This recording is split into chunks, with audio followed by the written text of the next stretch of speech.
suis ravi de prendre la parole devant vous ce soir pour cette nouvelle cérémonie de Digital Impulse. Je vais proposer à Cyril Texier de bien vouloir me rejoindre.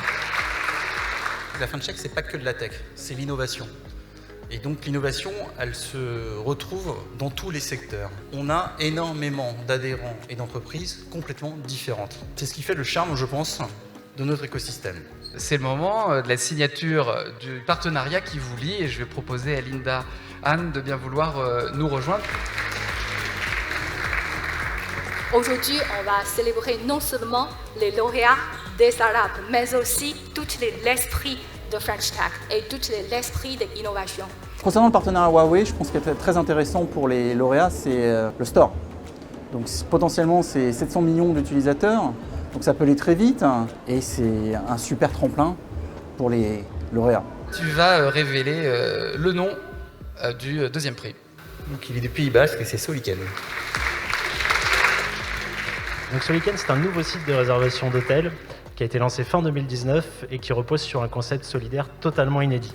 Lorsque vous réservez sur Soliken, vous choisissez une association parmi un large panel d'assauts œuvrant dans tous les domaines et l'hôtel que vous réservez s'engage à reverser 100% de votre paiement à l'association choisie. Donc là, vous devez vous demander quel est l'intérêt des hôteliers pour cette solution.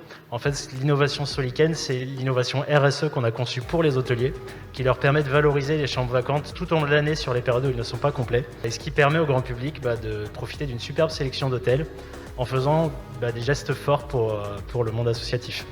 Merci. Très heureux, envie de fêter un peu ce prix.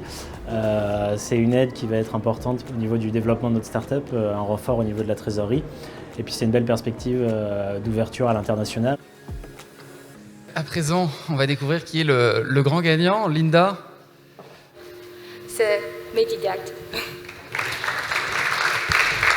Merci beaucoup. Je suis ému. Très rapidement, Meditech, c'est une start-up que j'ai cofondée il y a 2 ans. J'ai fait des études de médecine et depuis 2015, je travaille sur le terrain dans les pays en voie de développement. Et il y a des énormes problèmes en fait par rapport aux faux médicaments. C'est un problème qu'on ne connaît pas ici en France. Le vrai problème, c'est que 1 million de personnes meurent chaque année en consommant des faux médicaments. C'est un vrai problème. Moi, je vis en fait aujourd'hui en Afrique subsaharienne. Plus précisément à Abidjan, et ce qui est assez regrettable, c'est que vous avez une grande partie de la population, plus de la moitié, qui achète des médicaments dans la rue. Et nous, on a décidé en fait de créer une application pour permettre aux gens de vérifier l'authenticité de leurs médicaments. Merci beaucoup pour cette question. Merci. C'est une véritable opportunité pour adresser le marché chinois. Huawei est un acteur majeur évidemment en Chine, mais aussi en Afrique. Et nous, on est ravis de pouvoir collaborer prochainement avec Huawei afin de développer des solutions optimisées pour les utilisateurs des téléphones Huawei en Afrique.